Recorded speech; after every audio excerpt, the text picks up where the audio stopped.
इन तस्वीरों को देखकर वाकई में आपको तस्वीर समझ में आ जाएगी, क्योंकि जिस तरह से जज साहब के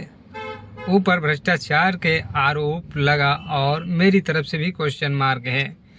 क्योंकि जज साहब के दिल्ली वाले बंगले पर भारी मात्रा में जिस तरह से 500 की नोटों की जली हुई और न्यायपालिका के ऊपर ये काला धब्बा लगा हुआ है, क्योंकि जिस तरह से अगर आरोप सिद्ध भी हो जाते हैं जज साहब के ऊपर, फिलहाल चीफ जस्टिस ऑफ इंडिया ने जज साहब को तुरंत कोई टीका टिप्पणी करना उचित भी नहीं है, क्योंकि अभी फैसला आना भी अंतिम बाकी है। फिलहाल एक समाज में और भरोसा रहता है कि न्यायपालिका में जाएंगे लोगों को न्याय मिलेगा, और न्याय मिलता है कि नहीं मिलता है फिलहाल एक जांच का विषय है। फिलहाल जिस तरह से भ्रष्टाचार का आरोप लगा है, वाकई में आप सोच सकते हैं कि अगर कोई भी न्यायपालिका न्याय मांगने जाएगा तो ये क्वेश्चन मार्क बना रहेगा कि अगला कदम अगर हम उठा रहे हैं सही कर रहे हैं या गलत कर रहे हैं। जज साहब के ऊपर जिस तरह से भ्रष्टाचार के आरोप लगे हैं,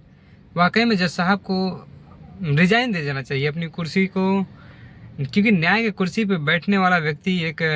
भगवान के स्वरूप माना जाता है। मगर जिस तरह से भ्रष्टाचार का आरोप लगे, मैं कतई इसका समर्थन नहीं करूंगा। फिलहाल जज साहब का जो मामला है अभी जांच का मामला बना हुआ है। फिलहाल देखते हैं अगली जांच में क्या रिपोर्ट आती है। ये बहुत अफसोस भी है, और ये भ्रष्टाचार जिस तरह से न्यायपालिका तक पहुंच चुका है, न्याय का विश्वास गला घोटा जा रहा है, संविधान के जिस तरह से जंजीरों में जकड़ लिया गया है, तो वाकई में एक अफसोस की बात है कि गरीब आदमी अगर न्याय मांगने जाएगा तो उसको न्याय नहीं मिलेगा, क्योंकि ये क्वेश्चन मार्क बना रहेगा कि जज साहब अगली पार्टी से कितना मोटा रकम लिए होंगे, क्योंकि न्याय का जो व्यवस्थाएं हैं वो चरमरा चुकी हैं, और कानून व्यवस्था तो अब